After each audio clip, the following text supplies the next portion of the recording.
경기 인천 쪽에 아파트 입찰 경쟁이 치열한 이유가 오르는 건 서울인데 서울이 오르기 시작하면 경기 인천이 오르는 걸 아니까 경기 인천으로도 많이 입찰을 하는 겁니다. 지금 분위기가 많이 나아진 상황에서 지금 인천 아파트로 돈을 벌 수 있을까요? 돈을 벌 수 있어요. 안녕하십니까? 안녕하세요. 자, 오늘 주제는 인천 아파트 경매 물건 근황입니다. 2022년도 11월 기사입니다. 인천 집값이 한창 빠지던 시점. 송도 84제곱이 이게 헤드라인 강력하네. 규제 해제에도 인천 집값 40% 폭락. 바닥이냐? 아직 멀었다. 송도 84제곱이 1년 새 5억 3천이 빠졌다고. 1억만 빠져도 타격이 엄청 큰데 5억 3천이 빠지면 진짜 힘들긴 하겠네요. 그래서 끝없이 추락하고 있는 인천 집값이 비규제 지역으로 집값이 하도 빠지니까 바꿨었죠. 규제 지역이었다가 바뀌었음에도 하락폭이 커지고 있다. 그와 반면에 최근에 나온 기사 1년 8개월이 지난 24년 6월 기사에 폭락 인천 검단 신도시 신고가 속출 전세 탈출 수요 몰렸다. 물론 앞에는 송도라서 서울과 더 멀고 근데 어쨌든 같은 인천이라는 구역 내에 있으니까 한번 비교해서 보면 올해 3월부터 거래량이 많아지면서 1억 가까이 올랐다. 전세 물건도 지금 5개밖에 남지 않았다 라는 겁니다. 이게 확실히 매매가를 올리기 위해서는 일단 전세가 귀해져야 돼요. 전세가가 올라가게 되면서 밑에서 올라오는 효과 때문에 위에 있는 매매가가 같이 올라가게 되거든요. 그러면서 이제 전세에 살던 분들이 돈을 더 보태서 매수를 하기도 하고 그래서 지금 분위기가 활발해졌다라는 기사로 보입니다. 그래서 1년 반 전만 해도 검단 신도시는 거의 뭐 아무것도 없었는데 주변 상권도 이제 갖춰진 것 같습니다. 신축 아파트를 선호하는 분들은 직주 근접이 좀 멀어지더라도 내 집 안에서의 어떤 쾌적한 공간이 있다면 이제 좀 더 이동해서 서울 지역에 공급이 항상 부족하잖아요. 신축 아파트에 대한 공급이 되더라도 가격이 너무 높고 서울 출퇴근이 좀 멀더라도 그 가격에 들어갈 수 있으면 괜찮을 수 있는 거죠. 또 저희가 폭락장 당시에 유튜브를 본격적으로 시작을 하지 않았습니까? 맞아요. 폭락장 당시에 인천 아파트 경매 시장 분위기는 어땠는지 한번 회상을 해보면 좋을 것 같습니다.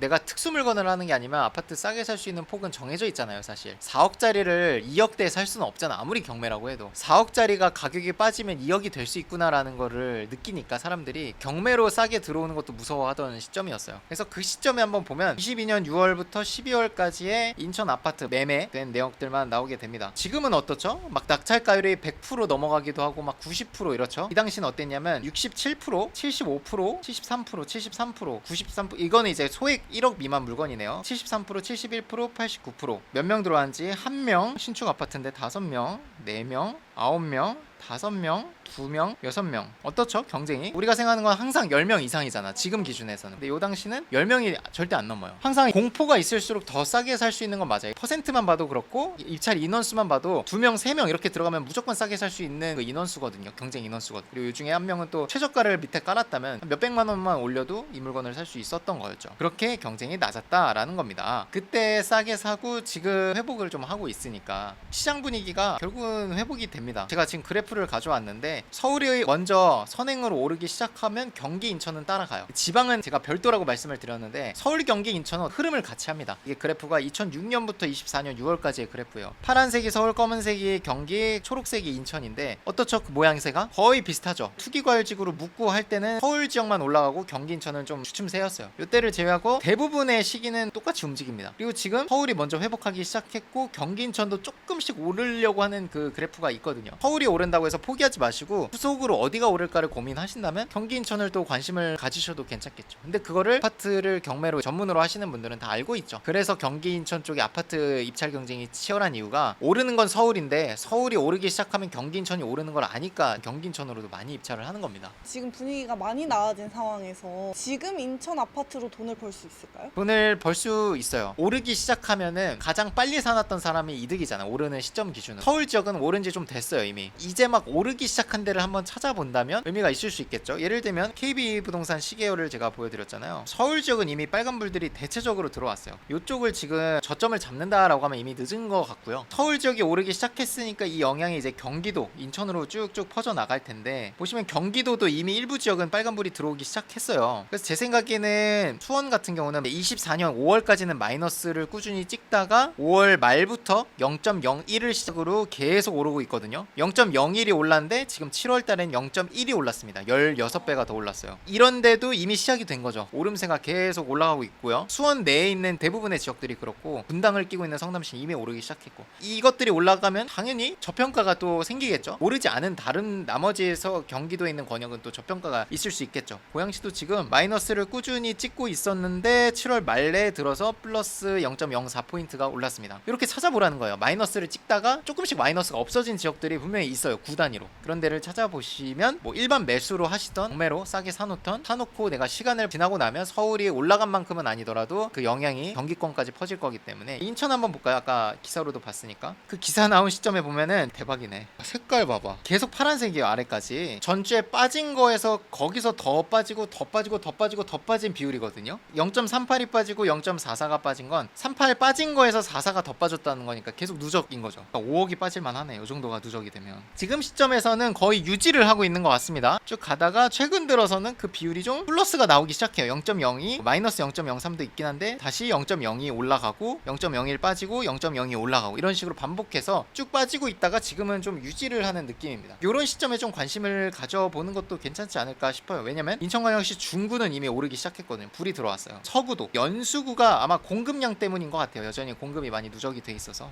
시간이 지나서 해소가 되면 연수구가 국제도시로서의 역할을 또 하고 있기 때문에 괜찮지 않을까 생각을 합니다. 장기적으로는. 저희는 또 소액 투자를 하시는 분들이 좀 많잖아요. 인천 B아파트 분위기는 좀 어떤지. 확실히 현장 가서 느낀 거는 6개월 전, 1년 전에 갔던 그 시점보다 분위기가 월등히 좋아졌습니다. 그러니까 매매가 6개월 전, 1년 전에 가면 경매라고 하는 순간 그냥 쫓겨났어요. 한 3개월, 4개월 전부터는 쫓아내진 않아. 근데 매매는 잘 안 된대요. 근데 1개월, 2개월 전에 갔을 때는 이 정도 싸게 내놓으면 될 수도 있을 것 같아. 약간 이런 느낌. 부동산을 계속 다니니까 온도가 따뜻해지는 게 느껴지더라고요. 그거를 또 느낀 게 우리 교육생들의 인천 매도 사례가 또 많아요. 오피스텔은 없지만 다세대 주택 아니면 아파트 등기로 돼 있는 거, 대단지 아파트가 아니라 나홀로 아파트 같은 것들은 매도 사례가 조금씩 나오기 시작하더라고요. 그래서 제가 떼본 자료가 뭐냐면 한국부동산원에서 뗀 연립 다세대 매매 수급 동향입니다. 서울, 경기, 인천으로 이루어져 있고요. 1년 반 전에 다녔었던 때가 요때죠. 1년 반에서 2년 동안 113에서 85%, 82%까지 빠져요. 최근에 들어서 제가 좀 따뜻해졌다고 느꼈잖아요. 그게 2023년 2월부터 조금씩 오르고 내리고 반복하면서 조금씩 올라가기 시작합니다. 그러고 나서 올해 초 24년 1월부터는 오르고 내리고가 아니라 쭉 올라가요. 이 수급 동향이라는 게 뭐냐면 파는 사람과 사는 사람의 비중이에요. 그래서 비율이 높을수록 빌라를 사는 사람이 많은 거고 비율이 낮을수록 파는 사람이 많은 겁니다. 비율이 높아지고 있다는 건 사는 사람이 점점 늘고 있다는 거죠. 집을 매수해서 들어가시는 분들. 투자자는 없어요. 여기 비율에 산정된 사람들은 한 100에 90은 다 실거주자입니다. 제가 몸소 느낀 거랑 그래프가 또 동일하게 움직이고 있는 걸 보면서 내가 느낀 게 맞구나. 사장님들이 거짓말을 한 게 아니구나 라는 걸 또 알 수 있었죠. 인천 지역에서 돈을 벌 수 있는 물건 간단하게 좀 볼까요? 여러분들이 낙찰받은 걸로는 낙찰받은 게 무슨 돈 번 거야, 팔아야지 돈을 번 거지라고 하기 때문에 저희가 이제 매도된 사례 중에서 인천 쪽에 있는 물건들로 어떤 게 팔렸는지 좀 살펴보면 그 특성들을 볼 수 있잖아요. 그걸 보면서 어떻게 돈을 벌었구나라는 걸 알 수 있을 것 같아요. 일단 인천시 부평구 서구 쪽에 두 개가 매도 사례가 있네요. 1페이지에는 부평에 있는 리코팰리스라는 도시형 생활주택이고, 도시형 생활주택은 빌라, 다세대 주택과 그냥 동일하다고 보시면 됩니다. 주차 면적이 약간 더 좁은데 다른 세금이나 뭐 주택수 이런 거는 다 동일합니다. 그래 1억 4천에 두 명과 경합을 해서 낙찰을 받았고 매도를 1억 8,500에 했죠. 1억 8,500에 팔 수 있는 물건 1억 3,500이 돼 있었는데 두 명밖에 안 들어왔죠. 이게 과연 아파트였다면 몇 명이 들어왔을까요? 73%에 됐는데 거의 감정가에 준하는 가격에 팔았어요. 결국은 사실 부평이라는 동네는 그 동네 자체가 갖고 있는 임차 수요나 실거주 수요가 굉장히 많기 때문에 여기 가깝고 그런 건 의미가 없습니다. 부평 내에만 들어와 있으면 임차 수요는 보장이 된 겁니다. 레미안 부평 바로 아래편에 있고요. 상권들이 잘 갖춰져 있고 위로는 1호선 부평구청역, 아래쪽으로는 인천 1호선 부평시장역이 있습니다. 1월에 낙찰받고 나서 계약서를 쓴 시점은 3월, 두 달 만에 매도를 하신 겁니다. 차익이 4,500인데 1억대 물건이라는 게 놀라운 거죠. 1억대로 그 차익을 누리니까 수익률이 엄청 왜냐면 들어간 돈이 적으니까 거래가 안 된다 그러는데 그 중에서도 분명히 거래를 해주는 중개사님들이 있거든요. 리치스쿨은 뭐가 있죠? 매도해주신 분의 전화번호가 있죠. 그분한테 물어보면 최근 분위기, 매도를 하셨으니까 더 잘 알 거 아니에요. 그리고 최근에 저희가 올라오진 않았는데 검단 신도시 있는 쪽에 빌라도 매도됐다고 올라왔었어요. 단톡방에. 그래서 그것도 이제 조만간 올라오면 소개를 한번 해보는 걸로 하고요. 요것도 검암동이네요. 제가 추천했던 물건입니다. 기수에서 1억 4,200에 단독 낙찰입니다. 1억 7,300, 그래도 3,100 정도의 차익이 있는,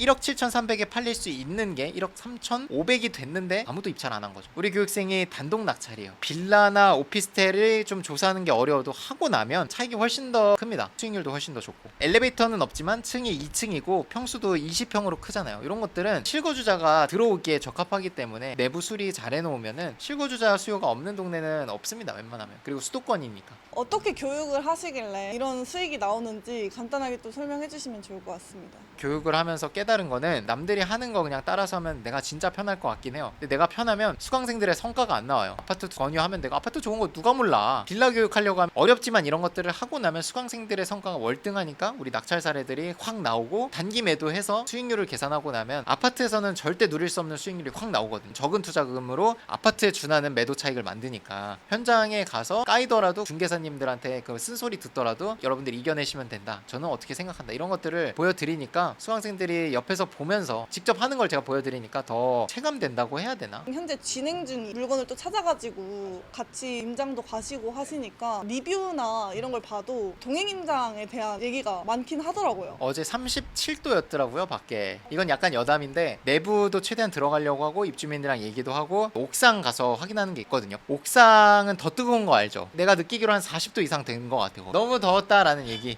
많은 수강생분들이 또 만족을 하셨을 테니까. 아 근데 그거면 끝나요. 아무리 더워도 만족했다고 하는 얘기 한번 들으면 다 그냥 치유가 됩니다. 오늘도 고생 많으셨습니다. 고생 많으셨습니다.